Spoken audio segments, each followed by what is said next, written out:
পৃথিবীতে মানুষ কেন আসে, কিভাবে আসে, কি কারণে আসে, এই বিষয় নিয়ে আজ আমি কথা বলবো আপনাদের সাথে। প্রত্যেকটা মানুষের নির্দিষ্ট একটা কাজ থাকে। এই ধরুন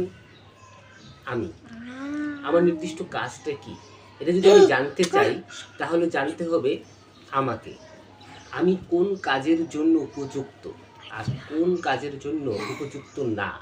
এই বিষয়গুলো যদি আমি বুঝতে পারি তাহলে কাজটা করা আমার জন্য সহজ হবে।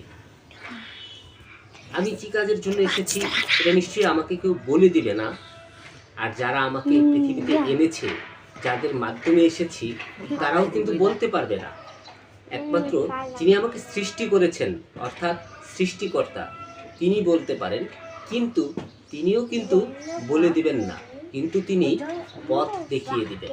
অর্থাৎ আমি যে পথে অগ্রসর হব সে পথই আমাকে বলে দিবে আমি কি কাজের জন্য এই পৃথিবীতে এসেছি।